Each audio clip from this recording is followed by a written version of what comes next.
आज हम लोग करने वाले हैं section C question number 15 to 19। जो मेरा क्वेश्चन नंबर 15 तक पिछले में कंप्लीट हो गया था, आज question number 15 to question number 19 section C का।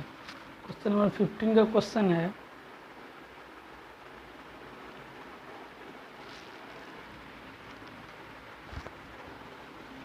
क्वेश्चन नंबर 15 है 7 मीटर ऊंचे एक भवन के शिखर का केबल टावर शिखर से उन्नयन को इतना नहीं। क्वेश्चन नंबर 16 नंबर 15 7 मीटर ऊंचे भवन के शिखर से एक केबल टावर के शिखर का उन्नयन कोण 60 डिग्री है। 7 मीटर ऊंचा समझ करो, ये एक भी हम ले लिए ए बी हम ले लिए, आपका भवन है। ओके, ए बी हम भवन ले लिए जो 7 मीटर है, ये मेरा 7 मीटर भवन हो गया। ओके, इसके बाद 7 मीटर ऊंचे भवन के शिखर से एक केबल टावर के शिखर का उन्नयन कोण, मान लो एक ये क्षैतिज पे एक केबल टावर CD, और कुछ भी नाम दे सकते हैं CD। तो इसके भवन के शिखर से केबल टावर के शिखर का उन्नयन कोण, ये इसका शिखर है, इससे इसके शिखर का उन्नयन कोण जो दिया हुआ है ये भी है। तो इस शिखर का उन्नयन कोण कितना डिग्री है? शिखर का उन्नयन कोण 60 डिग्री है, 60 डिग्री है। और फिर क्या बोल रहा है, और उसके पाद से अवनमन कोण 45 डिग्री है, और उसके पाद से अवनमन कोण 45 डिग्री है। तो टावर की ऊंचाई याद कीजिए, उसके पाद और उसके पाद का अवनमन कोण, इसका ये मेरा केबल टावर है, केबल टावर के पाद का अवनमन कोण ये। ओके, ये यहाँ से नीचे तरफ झुकेंगे तो ये देखिए ये अवनमन कोण, ये कितना डिग्री है? ये डिग्री है मेरा 45 डिग्री, 45 डिग्री। तो टावर की ऊंचाई याद कीजिए, ये CD मान लो, ये क्या है? टावर, ये टावर है। तो इसकी ऊंचाई याद करना है, टावर की ऊंचाई। तो इजी क्वेश्चन है, समझ लीजिए आराम से। जैसे इसमें आपका जो है, सबसे पहले आपको क्या करना पड़ता है कि इस तरह के क्वेश्चन में फिगर सबसे इम्पोर्टेंट है। देखो, जैसे इसमें तो 2 ही टर्म होता है, एक होता है जैसे कि अवनमन कोण और उन्नयन कोण, that means angle of elevation और एंगल ऑफ डिप्रेशन। देखो, अगर कोई जो है सरफेस से, यानी कोई बॉटम से कोई ऊपर की तरफ, यानी आप अगर कहीं बॉटम से कहीं एबव ऊपर हाइट में कुछ देखोगे तो नीचे से जो एंगल बनता है, ठीक है ना, ये वाला एंगल, ये यानी लाइन ऑफ साइट जिसको बोला जाता है हॉरिजॉन्टल लाइन, ये आपका हॉरिजॉन्टल लाइन है, क्षैतिज रेखा, और ये लाइन ऑफ साइट, दोनों के बीच वाला इस एंगल को, नीचे से अगर देखेंगे ये वाला एंगल को, इस वाला एंगल को बोलेंगे उन्नयन कोण, इसको बोला जाता है उन्नयन कोण, इसको बोला जाता है उन्नयन कोण, और इसको बोलेंगे उन्नयन कोण। और जबकि समटाइम इस तरह रहेगा कि अगर कोई सपोज करो कोई बंदा, कोई यहाँ है, यहाँ पर कोई है प्रेक्षक, ऑब्जर्वर यहाँ है, और वो डाउनवर्ड नीचे कोई, सपोज करो यहाँ पर कोई वैन आ रहा है, सपोज करो ये कोई वैन आ रहा है इधर से, तो इस वैन को अगर वो देख रहा है, इस वैन को देख रहा है, तो यहाँ से जो वो तो देखेगा, तो यहाँ से जो ये उसका क्षैतिज हुआ, जिसको हम लोग हॉरिजॉन्टल बोलते हैं, और ये उसके आई से जो निकला हुआ, जिसको दिश रेखा भी बोला जाता है और लाइन ऑफ साइट भी बोला जाता है। दोनों के बीच का इस एंगल को बोला जाता है angle between the line of sight and the horizontal line is known as angle of depression. इसी एंगल को बोला जाता है अवनमन कोण। तो अवनमन कोण मतलब ऊपर से नीचे की तरफ देखेंगे, अवनमन का मतलब होता है झुकने, नीचे तरफ झुक के देखेंगे तो ये वाला एंगल होगा अवनमन कोण। और नीचे से कोई ऊपर की रखी किसी वस्तु को देखने में जो एंगल एलिवेट होगा, उसी को बोलेंगे एंगल ऑफ एलिवेशन, यानी उन्नयन कोण। ओके, तो देखो क्या बोला जाता है, 7 मीटर ऊंचा एक भवन है, उससे एक केबल टावर के शिखर का उन्नयन कोण, तो यहाँ से उसके शिखर का उन्नयन कोण 60 डिग्री, और वहीं से उस केबल टावर के पाद का अवनमन कोण 45 डिग्री है। तो बोलता है टावर की ऊंचाई याद करो। तो ईजी है, बहुत ईजी है। चलो ये क्लियर हो गया, इसको हम रफ कर देते हैं। देखो हम लिखते हैं, किस तरह लिखेंगे इसको, क्योंकि सिंस 4 मार्क्स का है तो थोड़ा सा अच्छा से लिखना पड़ेगा। लिखिए AB बराबर 7 मीटर ऊंचा भवन, ये दिया हुआ। सी डी ये हमको निकालना है, सी डी जिसको हम बोलेंगे केबल टावर, यही है टावर की ऊंचाई, टावर की ऊंचाई इसको एच मान लीजिए, एच माना। ओके, अब ये एंगल दिया हुआ आपका 45 डिग्री मान लो जी, इसको आप यहाँ पर कोई पी मान सकते हो, कुछ भी। ये मेरा एंगल पी ए डी अगर 45 दिया है तो ये वाला एंगल भी 45 डिग्री होगा, alternate interior angle, that means जिसको बोलते हैं एकांतर अंतःकोण। ये दो लाइन पैरेलल रहेगा, समांतर रहेगा, और कोई तिरक रहेगा उसको ये कट करेगा, तो ये वाला एंगल और ये वाला एंगल क्या होगा, अल्टरनेट इंटीरियर एंगल होगा। हिंदी में बोलते हैं एकांतर अंतःकोण, क्योंकि देखो दोनों लाइन के अंदर में है, तो अंता हुआ और एकांतर अल्टरनेट, एक तो लाइन की इस पार में एक उस पार में, तो इसको बोलेंगे एकांतर अंतःकोण, alternate interior angle. Are alternate interior angle are equal होता है, ये जब दोनों पैरेलल है तो हम इसको क्या लिखेंगे, लिखेंगे angle P A D is equal to angle P A D is equal to angle A D B is equal to angle A D B is equal to कितना 45 डिग्री, वेरी इजी 45 डिग्री। अब easily आप solve कर सकते हो, आप पहले इस वाला ट्रायंगल में चलोगे, है ना, त्रिभुज, है ना, ट्रायंगल ए बी डी, त्रिभुज ए बी डी में ये छोटा वाला ट्रायंगल को लो पहले, ए बी डी में। इस तरह का क्वेश्चन में एकदम सिंपल सा फंडा चलता है कि आप पहले ट्रायंगल ढूंढो, राइट एंगल ट्रायंगल को ढूंढो, इसके बाद उसमें से राइट एंगल ट्रायंगल को जब ढूंढ लोगे तो इसके बाद देखो कि उसमें से कौन सा एंगल के लिए वैलिड हो रहा है और कौन सा साइड हमको मांग रहा है। बस इतने तो करना, तीन ही काम करना है। क्या, पहले हमको ट्रायंगल को ढूंढना है कि कौन सा ट्रायंगल में हमको वर्क करना है और ट्रायंगल को बनाना है। इसके बाद हम देखेंगे कौन सा साइड उस ट्रायंगल में कोई एक साइड अननोन रहेगा तो कौन सा साइड हमको निकालना है। बस जी, in triangle A B D में ए बी डी तो देखिए 45 दिया हुआ, तो 1045 के लिए ये मेरा दिया हुआ, ये नहीं दिया हुआ, तो लिख सकते हैं 1045 इक्वल टू ये उसके फ्रंट वाला ये पी और बी। अगर ये हमको नोन हो गया, ये अगर बी डी हम फाइंड आउट कर लिए तो बी डी जितना होगा हम फिर उतना ही ए पी होगा। अब जब इसको पुट कर देंगे तो फिर इस ट्रायंगल में चलेंगे तो हमको ये निकल जाएगा। जब ये निकल जाएगा, ये 7 मीटर है तो ये भी 7 मीटर होगा, इसको और इसको हम ऐड कर देंगे तो मेरा total height of C D निकल जाएगा, इन केबल टावर की ऊंचाई। तो ए बी डी में इधर मेरा, हम इसको प्रोसीड करने लिखते हैं 1045 is equal to A B, 1045 is equal to A B by B D. तो 1045 का वैल्यू होता है 1, ए बी यहाँ पर क्योंकि पी बाई बी होता है, सामने वाला पी होता है, ए बी मेरा 7 मीटर है और बी डी हमको निकालना है, बी डी, तो B D into 1 cross multiplication कर देंगे, B D is equal to 7 metre. तो ये बी डी हम निकाल लें, 7 मीटर हो गया, बी डी 7 इतना ही, देयरफॉर क्या लिखेंगे, therefore B D is equal to A P, B D is equal to A P is equal to 7 metre, 7 metre, ये 7 मीटर हो गया। अब ये वाला ट्रायंगल में चलेंगे, अब ट्रायंगल किस में, ए सी पी, अब ट्रायंगल ए सी पी में, इस ट्रायंगल में चलेंगे, इस ट्रायंगल में चलेंगे तो देखो इस ट्रायंगल में फिर एक साइड दिया, ये नहीं दिया, एंगल को ढूंढो, ट्रायंगल में एंगल को ढूंढो, 60 दिया हुआ, तो 60 के लिए अब कौन सा ट्रिगोनोमेट्रिक रेशियो होगा, कैसे नोन करेंगे। देखो ये 60 डिग्री है, इसके लिए हमको क्या चाहिए, इसके लिए ये क्या हो, ये हाइपोटेनस, ये इसके लिए बेस, ये तो बेस है यानी परपेंडिकुलर। तो अगर ये हमको निकल गया यानी बेस और परपेंडिकुलर और बेस का रिलेशन कौन बताता, तो 10 बताता, तो इसलिए लिखेंगे 10 60 degree is equal to P by B. तो इसके लिए पी क्या आ जाएगा, इसके एंगल के सामने वाला पी होता, फ्रंट वाला C P by B, B क्या आ जाएगा ए पी। तो 10 60 डिग्री का वैल्यू साइन 60 का √3/2 और कॉस 60 का वैल्यू होता है 1/2, तो 2 कैंसिल √3/1 यानी √3 हो जाएगा। अब मेरा सी पी कितना होगा, सी पी मेरा हमको फाइंड आउट करना है, ए पी मेरा कितना है, ए पी मेरा 7 है, तब आराम से क्रॉस मल्टीप्लिकेशन कर देंगे तो 7√3 is equal to C P. तो C P is equal to इतना मीटर हो गया। अब मेरा सी पी निकल गया। अब आगे करते हैं, सिंस है ना A B is equal to क्या हो जाएगा, डी पी हॉरिजेंटल, जो ये जितना होगा वही इतना भी होगा। तो ए बी कितना है 7 मीटर, तो is equal to D P is equal to कितना 7 मीटर। अब टोटल को आप जोड़ लो, अतः है ना, अब हम लिख सकते हैं, अब क्या C D is equal to क्या लिख सकते हैं, C D is equal to लिखेंगे C P plus D P, C P plus D P.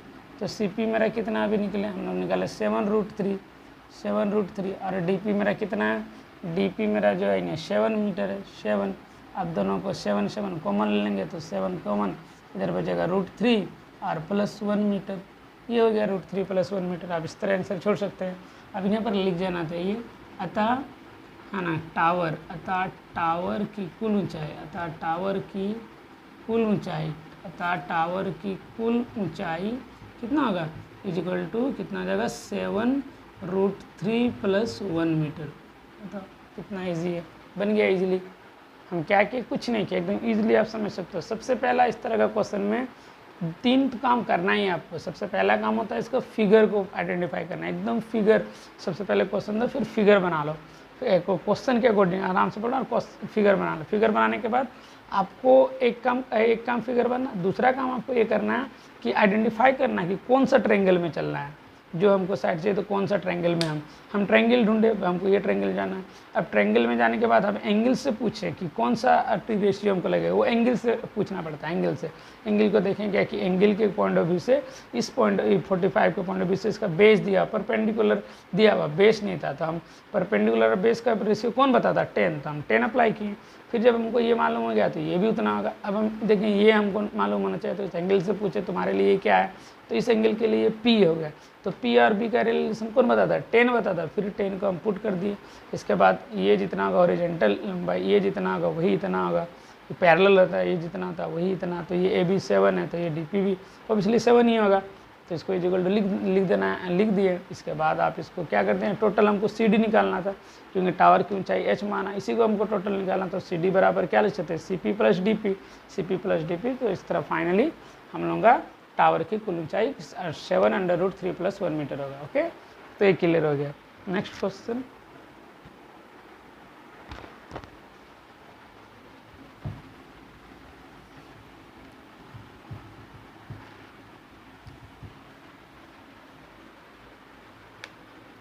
Next question है क्वेश्चन नंबर 16, एक खिलौने की त्रिज्या। क्वेश्चन नंबर 16, एक खिलौने की त्रिज्या 3.5 सेंटीमीटर वाले एक शंकु के आकार का है, जो उसी की त्रिज्या वाले एक अर्धगोले पर आधारित है। अच्छा, एक अर्धगोला है, हेमिस्फीयर है, इसी पर एक शंकु लगा हुआ है इस तरह। यस, ये शंकु लगा हुआ है, जिसकी त्रिज्या, शंकु की त्रिज्या दिया हुआ है, त्रिज्या आर जो दिया है मेरा, कितना दिया हुआ है, शंकु की त्रिज्या 3.5 सेंटीमीटर, 3.5 सेंटीमीटर। ओके, सीएम, ठीक है। और वाले एक शंकु के आकार, उसी की त्रिज्या, दोनों का त्रिज्या सेम ही है। उस खिलौने की संपूर्ण ऊंचाई ज्ञात कीजिए जो इतना सेंटीमीटर है। उस खिलौने की संपूर्ण ऊंचाई इतना है।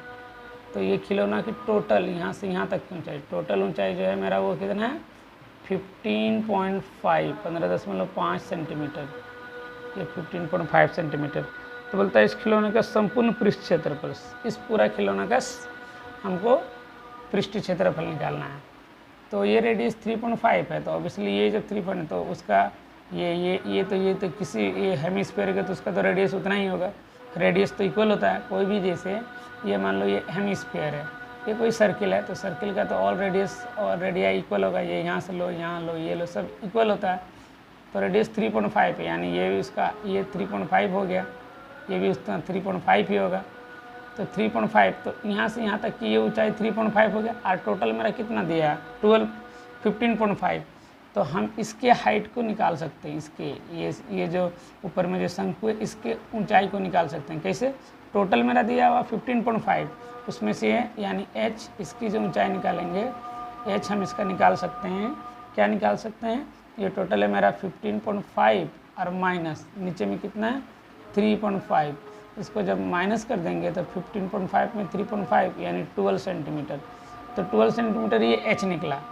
ओके, ये शंकु की ऊंचाई निकला इतना, ये कुल ऊंचाई है इसकी ये, और ये त्रिज्या, दोनों का त्रिज्या सेम ही है, कोई दिक्कत नहीं। तो अब हमको इसका संपूर्ण पृष्ठ क्षेत्रफल, खिलौने का संपूर्ण पृष्ठ क्षेत्रफल, तो खिलौने का संपूर्ण पृष्ठ क्षेत्रफल के लिए पहले हमको ये अर्धगोले का वक्र पृष्ठ क्षेत्रफल, अर्धगोले का वक्र क्षेत्रफल का फॉर्मूला क्या होता है, अर्धगोले का होता है 2πr²। हमको आर इसमें चाहिए, आर मेरा है। फिर हमको ये शंकु का वक्र क्षेत्रफल, तो शंकु का वक्र क्षेत्रफल क्या, वक्र पृष्ठ क्षेत्रफल पाई आर एल।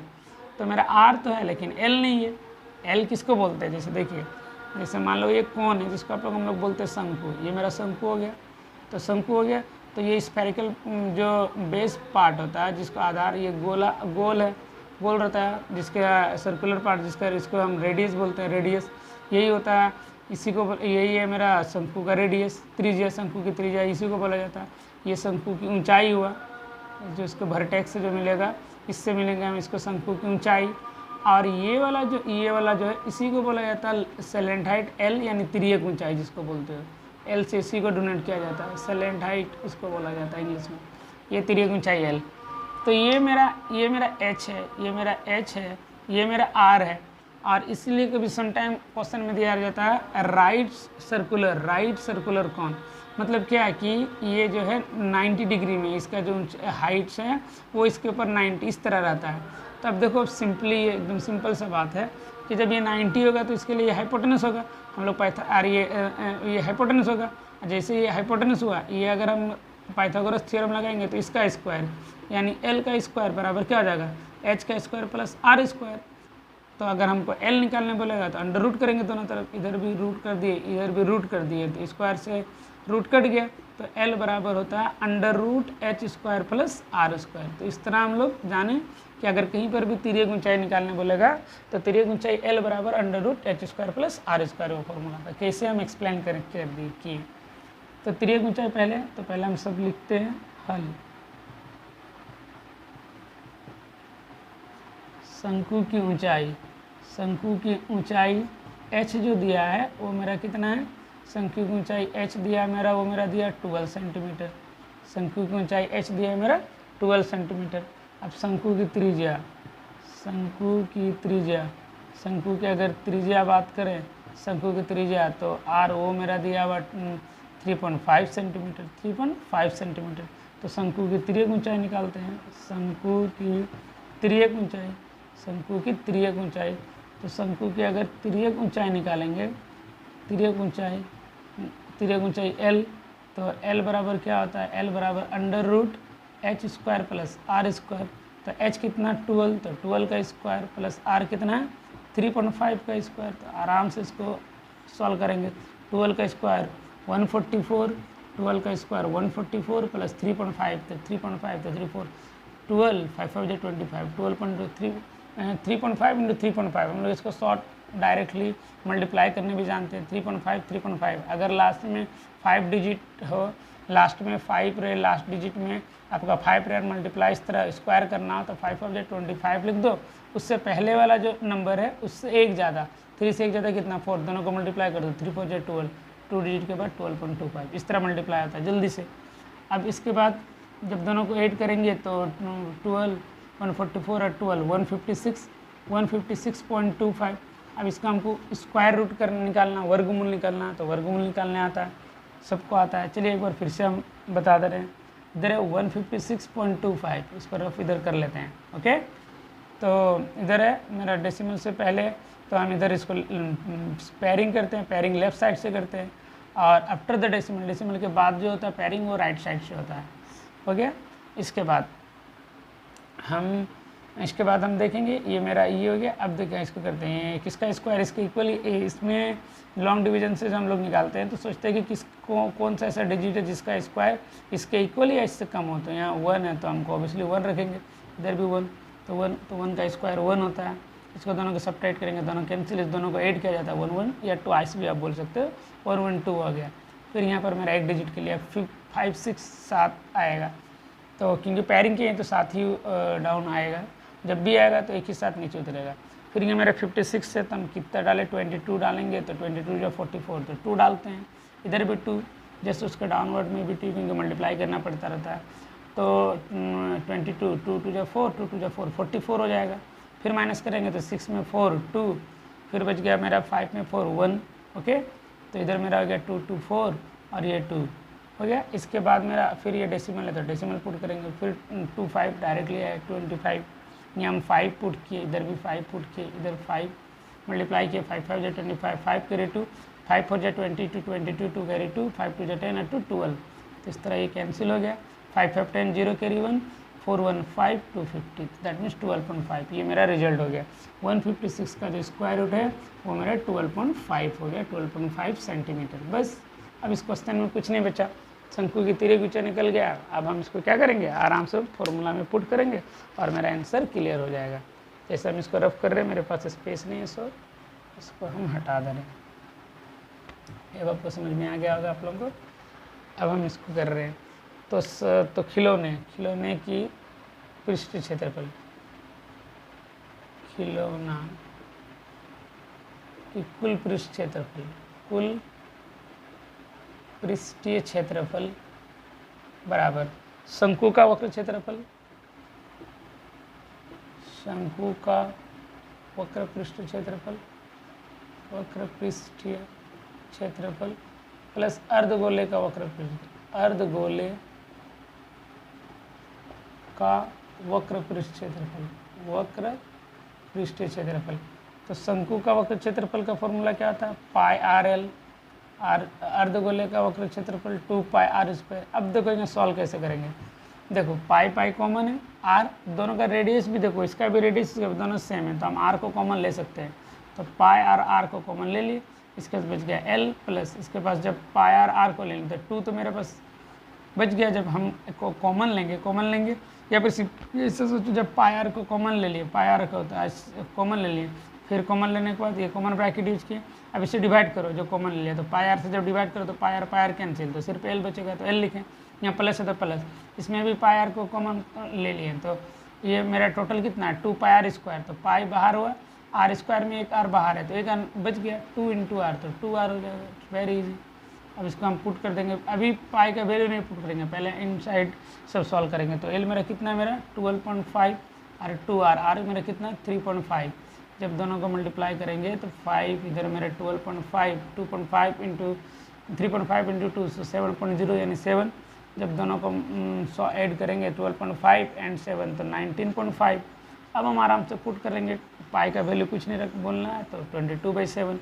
जब स्पेशली कुछ ना इसका 3.14 नोटिस किया तब तक हम लोग 22/7 यूज करेंगे। आर मेरा कितना है, आर मेरा 3.5 ये कितना है मेरा 19.5। अब इसको 7 5 जो 35, 0.5 जब मल्टीप्लाई करेंगे 22 5 जो 110, तो 110 बट एक डिजिट के बाद डालेंगे डेसिमल, तो इसके बाद होगा 19.5। दोनों को मल्टीप्लाई करते हैं ये मेरा 19.5 इंटू 11 तो 195, फिर 195 here is 5, 9 5 14 4 carry 1, 9 1 10, 10 1 11, 11 1 carry 1, 1 1 2 after one digit, okay, so I put here is digit. So 200, ये क्वेश्चन नंबर 17।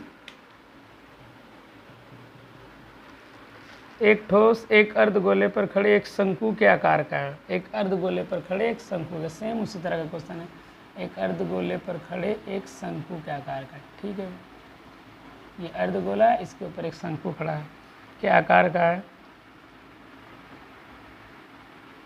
जिनकी त्रिज्याएं 1 सेंटीमीटर है।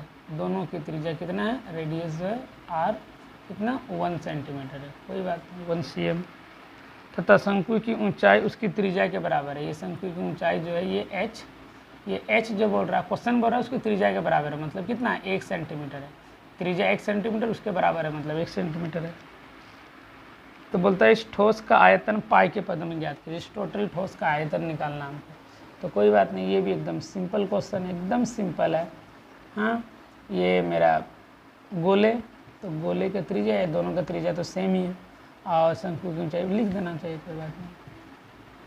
गोले की त्रिज्या है ना, मान लो इसको R1 लिख रहे हैं, तो ये भी मेरा कितना 1 सेंटीमीटर, और शंकु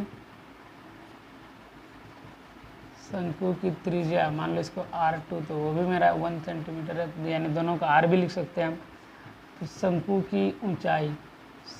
की ऊंचाई यानी h बराबर हमको कितना निकलना है 1 सेंटीमीटर दिया हुआ, 1 सेंटीमीटर। अब बोल रहा है इस ठोस का आयतन ज्ञात करो, क्वेश्चन बोल रहा है ठोस का आयतन, वॉल्यूम ऑफ ए सॉलिड, ठोस का आयतन क्या होगा, यानी वॉल्यूम जो है वो क्या होगा। तो देखिए पहले वॉल्यूम निकालेंगे तो ये अर्धगोले का आयतन प्लस ये शंकु का आयतन, तो अर्धगोले का आयतन क्या था, फॉर्मूला एक बार रिकॉल कर लो। मैंसुरेशन, ये जो मैंसुरेशन है क्षेत्र में तो डिपेंड करता है, टोटली फॉर्मूला बेस है, टोटली फॉर्मूला पे डिपेंड करता है। फॉर्मूला याद रखो, तुरंत जल्दी से बनेगा। तो अर्धगोले का आयतन होता है, अर्धगोले का 2/3 पाई आर क्यूब, हाँ, और ये शंकु का आयतन होता है शंकु दैट मीन्स कौन, वॉल्यूम पे कौन, 1/3 pi R square H, 1/3 pi R square H. तो पुट करेंगे, मेरे पास एच है, इधर आर है, तो ठोस का आयतन बराबर, इधर है मेरा पहले लिखेंगे शंकु का आयतन और प्लस अर्धगोले का आयतन प्लस अर्धगोले का आयतन। तो शंकु का आयतन कितना है, शंकु है तो शंकु का आयतन होता है 1/3 पाई आर स्क्वायर एच, अर्धगोले का आयतन होता है 2/3 पाई आर क्यूब। अब देखो 1/3 इधर भी 2/3, तो 2 इंटू देखो 2/3 है तो इसको लिख सकते हैं ना 1/3 इंटू 2, 1/3 कॉमन है, 1/3 को कॉमन ले लिए, पाई भी कॉमन है, आर भी दोनों का सेम है। यहाँ देखो यहाँ आर स्क्वायर है, यहाँ आर क्यूब है, तो छोटा पावर आर स्क्वायर को कॉमन हो जाएगा, फिर यहाँ एच बचा और कोई कॉमन नहीं। अब देखिए कॉमन ब्रैकेट 1/3 बाहर, 1/3 पाई आर स्क्वायर में आर स्क्वायर बाहर, यहाँ सिर्फ बच गया इसके पास एच, तो एच प्लस इसमें 2 इंटू 1/3 में 1/3 ले लेते, 2 बच जाएगा, पाई बाहर है, आर क्यूब में आर स्क्वायर ले लेते, एक आर बच जाएगा, तो इसको ईजिली से सॉल्व कर देंगे, बस हो गया। इधर मेरा बच गया 1/3 पाई आर स्क्वायर, इधर एच है मेरा 1 और आर भी 1, तो 2 इंटू 1, तो 2 1 जा 2, तो इधर है मेरा 1/3 पाई आर स्क्वायर, 2 और 1 कितना आ गया 3, ये दोनों कैंसिल, 3 कैंसिल। अब हम इधर लिखते हैं थोड़ा, इधर बच गया मेरा क्या बच गया पाई आर स्क्वायर, तो पाई आर कितना 1, तो 1 का स्क्वायर 1 इंटू 1 यानी पाई सेंटीमीटर क्यूब। ऐसे भी क्वेश्चन बोल रहा है कि पाई के टर्म में रखना, पाई के पद में रखना, मतलब क्या पाई का वैल्यू नहीं रखना, पाई के टर्म में रखना, तो मेरा राइट आंसर होगा कितना पाई सेंटीमीटर क्यूब, क्योंकि वॉल्यूम बोल रहा है इसलिए सेंटीमीटर क्यूब लिखा। इसमें कुछ नहीं था, सिर्फ मेरा फॉर्मूला आपको चेक कर रहा था। ओके, आई होप इसमें आपको समझ में आ गया होगा। क्वेश्चन नंबर 16 और क्वेश्चन नंबर 18 स्टैटिक्स का क्वेश्चन है। क्वेश्चन नंबर 18 क्या बोल रहा है, देखते हैं क्वेश्चन नंबर 18 क्या बोल रहा है। क्वेश्चन नंबर 18 एक इधर है निम्नलिखित find the mean of the following. Oh, हमको मीन निकालना, माध्य निकालना, वर्ग अंतराल दिया, बारंबारता दिया, कोई बात नहीं, तो हम इसको सॉल्यूशन लिख सकते हैं। पहले क्या दिया, वर्ग अंतराल जिसको हम लोग क्लास इंटरवल CI भी बोल सकते हैं। इसके बाद बारंबारता, फ्रीक्वेंसी, बारंबारता जिसको बोलते हैं फ्रीक्वेंसी,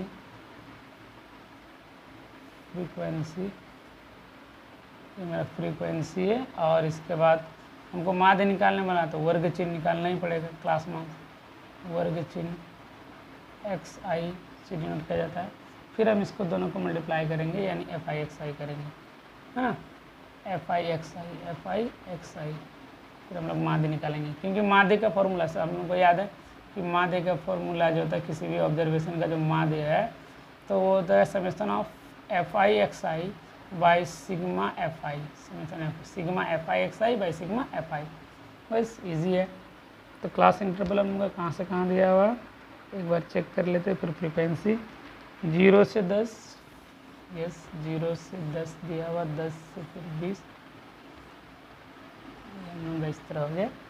क्या दिया, 0 से 10, 10 से 20, 20 से 30, 30 से 40 कंटिन्यूस है, फिर 40 से 50, 50 से 60, 40 से 50, फिर 50 से 60, एक कॉलम और बनाना पड़ेगा, यस हो गया।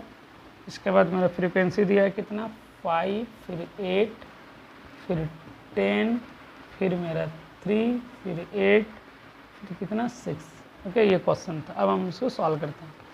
ये दिया हुआ क्वेश्चन, अब हम निकालेंगे क्लास मास, जिसको हम लोग बोलते हैं वर्ग चिन्ह बोलते हैं। वर्ग चिन्ह कैसे निकालता है, वर्ग चिन्ह का फॉर्मूला भी हम लोग को पता है, वर्ग चिन्ह का फॉर्मूला होता है, वर्ग चिन्ह का फॉर्मूला, हाँ, वर्ग चिन्ह का क्या फॉर्मूला होता है, lower limit plus upper limit, यानी ऊपरी सीमा जिसको बोलते हैं ऊपरी सीमा, अपर लिमिट, ऊपरी सीमा प्लस लोअर लिमिट, निचली सीमा, लोअर लिमिट लिख देते हैं, मेरे पास जगह नहीं, बाई टी बाई 2, दोनों का औसत होता है, तो दोनों को जोड़ दो, तो 10 और लोअर लिमिट कितना 0 प्लस 10, तो 10 हो गया, 10/2 तो कितना हो गया 5, उसी तरह फिर 10 + 2 तो 30, 30/2 तो कितना आ जाएगा 15, कैसे ना, फिर 30 + 20 कितना आ गया 15, 50 का हाफ दैट मीन्स कितना 25, फिर कितना है 30 और 40 कितना हो गया 70, 30 + 40 70, 70 का हाफ 35, आराम से जोड़ के 40 + 50 90, 90 का हाफ 45,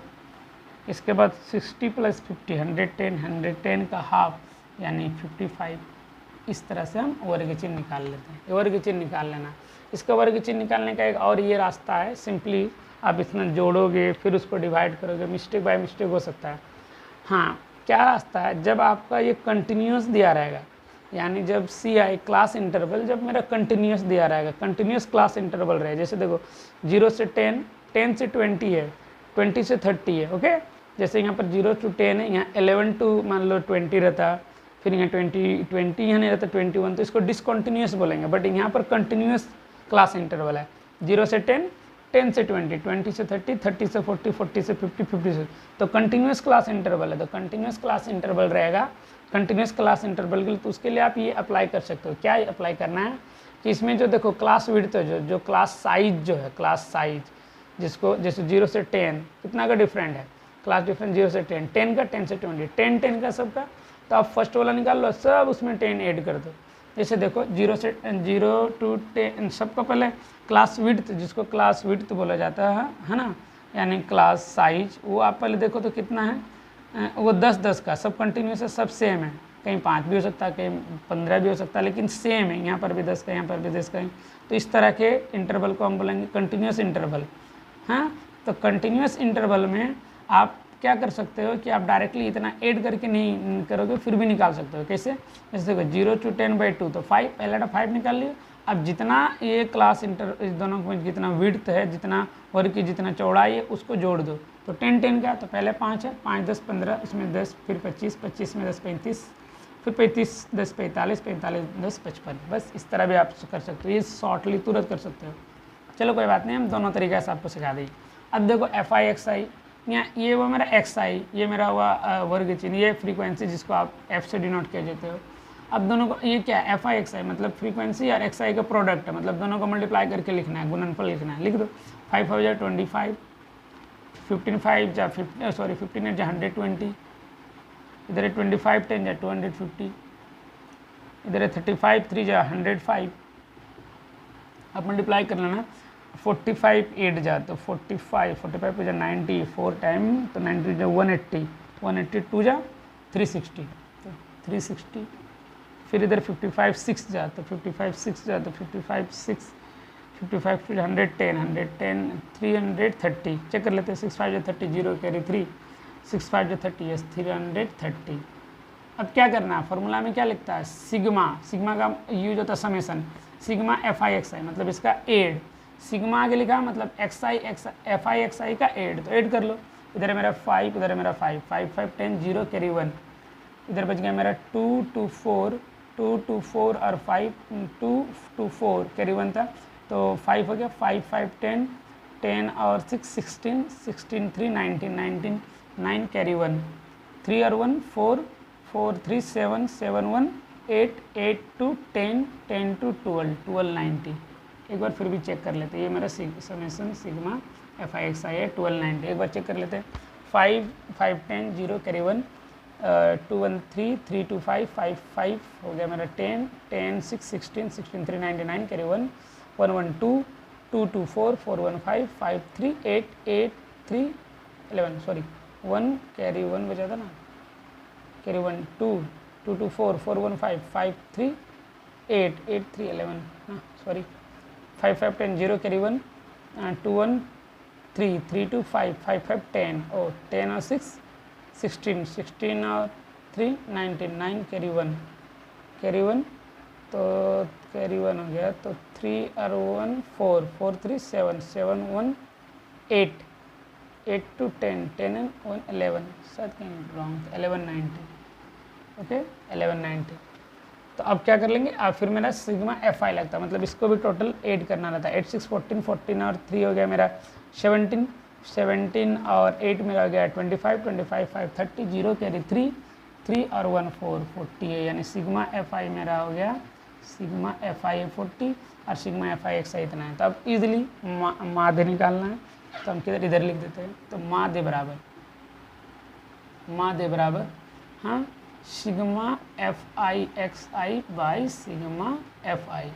तो सिग्मा एफ आई एक्स आई कितना है मेरा, सिग्मा एफ आई एक्स आई है मेरा 1190 और ये मेरा कितना 40, 40, 4 4 कैंसिल, 4 से डिवाइड करेंगे, 4 2 जा 8, 4 2 जा 8 कैरी 3, तो कैरी 3 39, तो 4 9 जा 36, 39, तो 4 9 जा 36, 36 पॉइंट, तो इधर मेरा बच गया 3 36, तो 36 तो 3 तो 30, तो 4 7 जा 28, 4 7 जा 28 कैरी 2 24 5 यानी 29.75, ये मेरा आंसर है 29.75। इस तरह क्वेश्चन नंबर 18 भी हो गया। कुछ नहीं करना था, देखो ये इसको निकालने का वो 3 तरीका है। ये है मेरा डायरेक्ट मेथड से, इसके बाद मेरा स्टेप डिविएशन मेथड है, फिर मेरा आपका एज्यूम मेथड जिसमें आपको जिसमें आप हिंदी में बोलते हो, ये मेरा डायरेक्ट मेथड प्रत्यक्ष विधि, फिर एक काल्पित विधि जिसको हिंदी में बोलते हैं, और एक है मेरा एज्यूम जिसका काल्पित विधि, और एक स्टेप डिविएशन मेथड जिसको आप हिंदी में बोलते हो पग विचलन विधि। तो आप किसी में भी आप बना सकते हो, it's your choice, okay. But यहाँ पर छोटा ये डिटरमाइन इस चीज़ पे करता है कि मेरा डाटा कितना किस तरह, अगर बड़ा जितना बड़ा लार्जर डाटा रहता तो हम यूज करते, बट यहाँ पर दूसरा मेथड यूज करते हैं, एज्यूम मेथड यूज करते, बट यहाँ पर छोटा सिंपल डाटा दिया हुआ था 5 15 का था, तो हमको ऐड करना मल्टीप्लाई करना थोड़ा ईजिली लगा, दैट्स वाई हम डायरेक्ट मेथड से बनाए। You can solve this in any method, आप किसी भी मेथड से आप इसको सॉल्व कर सकते हो, इधर step deviation method, assume method, किसी में भी, या तो आप एज्यूम मेथड में बनाओ, स्टेप डिविएशन में बनाओ, कोई बात नहीं। निम्न find the median of the flowing rate, अच्छा मीडियन निकालना है। इसमें भी मेरा वर्ग अंतराल दिया हुआ जिसको हम बोलेंगे क्लास इंटरवल CI। मेरे अंतराल के बाद फ्रीक्वेंसी दिया हुआ बारंबारता, हम डायरेक्टली F लिख देते हैं, आप लोग F का मतलब समझ में आ जाएगा। इसके बाद आपको माध्य का निकालना यानी मीडियन निकालना, तो मीडियन निकालने के लिए हमको कम्यूटेटिव फ्रीक्वेंसी निकालना पड़ता है CF, जिसको हिंदी में बोलते हैं संचयी बारंबारता, संचयी बारंबारता,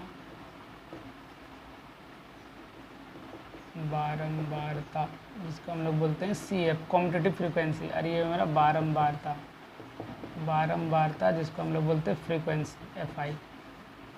तो ईजिली अब हम आराम से निकाल सकते हैं कम्यूटेटिव फ्रीक्वेंसी। कम्यूटेटिव का मतलब होता है ऐड करके निकालेंगे। तो मेरा कहाँ से कहाँ देख लेते हैं, ये मेरा है 10 to 25, फिर 25 से मेरा 40, फिर मेरा 40 से 55, फिर मेरा 55 से है मेरा 70, फिर मेरा 70 to 85, आई थिंक 15 का गैप है, फिर 85 to 100। हाँ, फिर हम इसको फ्रीक्वेंसी कितना है, ये मेरा 2 है, फिर 3 है, फिर 7 है, 6 है, 6 फिर 6, okay. Now I solve this one. Frequency है तो कोई बात नहीं, इसको पहले ऐड कर लेते हैं। टोटल कितना है, 6 6 3 जा 18, 6 3 जा 18, 18 और 7, 18 7 25, 25 और 3 हो गया 28, 30, तो 30 आ जाएगा इधर। अब देखिए कॉम्पिटिटिव फ्रीक्वेंसी, देखो कॉम्पिटिटिव का मतलब होता है ऐड होना, उस फ्रीक्वेंसी में उससे ऊपर वाला फ्रीक्वेंसी ऐड होना। जैसे यहाँ 2 है तो 2, और फिर इसका कॉम्पिटिटिव फ्रीक्वेंसी, तो इसके फ्रीक्वेंसी में ऐड कर दो 3 + 2 तो कितना आ जाएगा 5, ओके।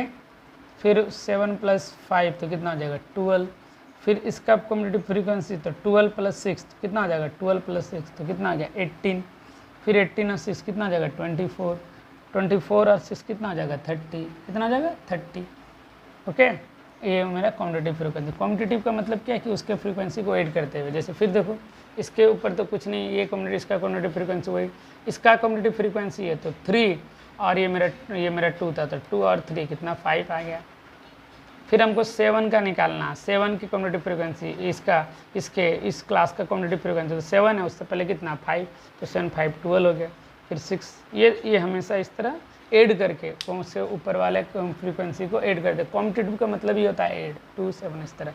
तो आप देखिए यहाँ पर n कितना है 20 n 20। देखो एक बात हमेशा याद रखना कि अगर मेरा कॉम्पिटिटिव फ्रीक्वेंसी सही है, सेम सही निकालें, तो मेरा जो n है टोटल, क्योंकि हम n जितना टोटल निकलेगा वो इसके इक्वल होगा, ठीक है, दोनों हमेशा इक्वल होगा हमेशा, क्योंकि ये भी तो आया ऐड करके ही ना, और ये भी कॉम्पिटिटिव ऐड ही किया, तो दोनों हमेशा इक्वल होगा।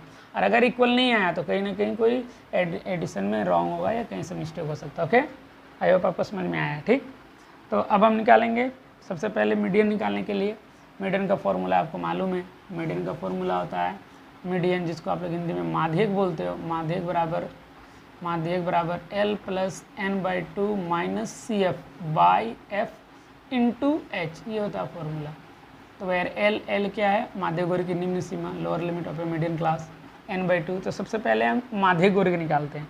तो माध्यक वर्ग कैसे निकालते हो, पहले n कितना है, सिंस n दिया हुआ मेरा कितना दिया हुआ 30, n दिया मेरा 30 निकालें, तो n/2 निकालो, n/2 दैट मीन्स 30/2, तो 30/2 कितना आ गया मेरा 15 आ गया ना 15।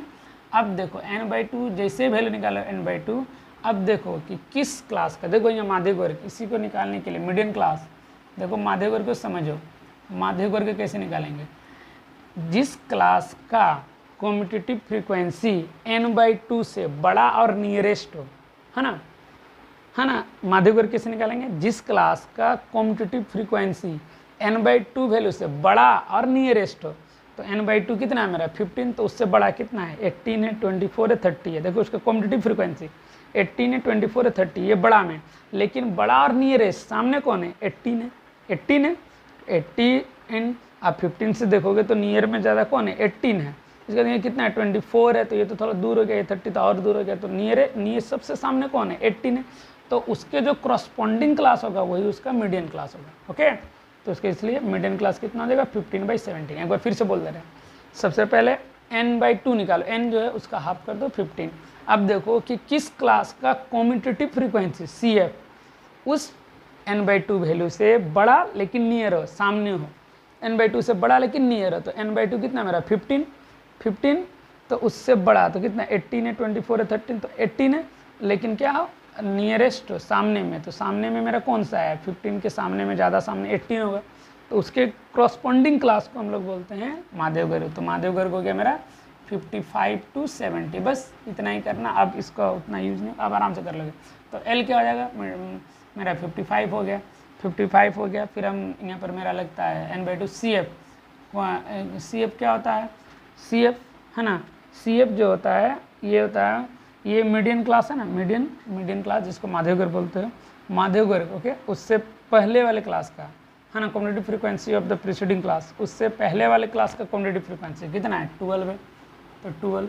और F क्या होता है, F होता है frequency of the median class, F क्या है frequency of the median class. तो इसका F फ्रीक्वेंसी देना, CF मत दे देना, कितना है 6, तो 6। और H मेरा होगा यही क्लास विड्थ कितना है 15 10 to 25 to 40, तो यानी 15 है। अब आराम से निकालेंगे, therefore माध्यक बराबर L plus n/2 minus CF by F और इंटू होल पर H। तो L मेरा कितना है मेरा 55, तो 55 प्लस n/2 कितना मेरा 15 माइनस CF कितना मेरा 12, तो यहाँ 12 पुट कर दिए, F कितना मेरा 6, H कितना है 15। अब सबको ईजिली सॉल्व कर दो, बस हो गया आंसर।